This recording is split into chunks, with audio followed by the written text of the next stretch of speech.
2025 last day ഞങ്ങൾ വയനാട്ടിലേക്ക് ഒരു സ്മോൾ സ്റ്റേക്കേഷൻ പോയി. ന്യൂ ഇയർ മാത്രമല്ല, ഞങ്ങളുടെ ആനിവേഴ്സറി കൂടിയായിരുന്നു. ഒരുമിച്ച് സെലിബ്രേറ്റ് ചെയ്യാനാണ് നമ്മൾ പോയത്. എനിക്ക് 2 സ്മോൾ കിഡ്സ് ഉണ്ടെന്നുള്ള കാര്യം എല്ലാവർക്കും അറിയാം. സോ ബിഗ് പ്ലാൻസ് ഒന്നുമില്ല. I always wish to celebrate everything simple. Crowded celebrations എനിക്ക് പണ്ടേ ഇഷ്ടമല്ല. അതൊരു ഹാപ്പിനെസ് എനിക്ക് തരുന്നില്ല. നോയ്സ്, റഷ്, ആൾക്കാർ എല്ലാം ഹറിയായി പോകും. അതുകൊണ്ടാണ് ബർത്ത്ഡേ, ആനിവേഴ്സറി, എവറിത്തിങ് ഞാൻ ഓൾവേസ് ചൂസ് ചെയ്യുന്നത് A small staycation, quality time together. അതാണ് എനിക്ക് ഏറ്റവും ഇമ്പോർട്ടൻറ്റ്. അതർവൈസ് പ്രോഗ്രാംസ്, ഗസ്റ്റ്, ഓടി നടക്കൽ, പിന്നെ നമ്മൾക്കായി ഒരു സമയമില്ല. So I always wish close circle കാമായി ഒന്ന് സെലിബ്രേറ്റ് ചെയ്യണം. ആഫ്റ്റർനൂണോടെ നമ്മൾ റിസോർട്ടിലെത്തി.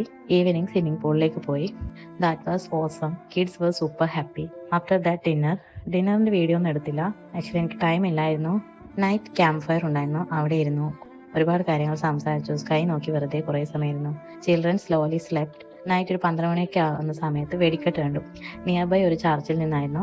റിസോർട്ടിൽ നിന്ന് ക്ലിയർ ആയിട്ട് കാണായിരുന്നു. ലൗഡ് നോയ്സ് ഒന്നുമില്ല, ഡിസ്റ്റൻസ് ഉള്ളതുകൊണ്ട്. ബട്ട് കളർഫുൾ, നല്ല അടിപൊളിയായിട്ട്, സോ ബ്യൂട്ടിഫുൾ ആയിട്ട് നമ്മൾ വെടിക്കെട്ട് കണ്ടു. Silent, peaceful, just us. While watching the fireworks, I realized something. Celebrations doesn't always need noise. He didn't plan anything big, but nothing felt incomplete. അങ്ങനെ അതൊക്കെ കഴിഞ്ഞ് നമ്മൾ റൂമിലേക്ക് പോയി.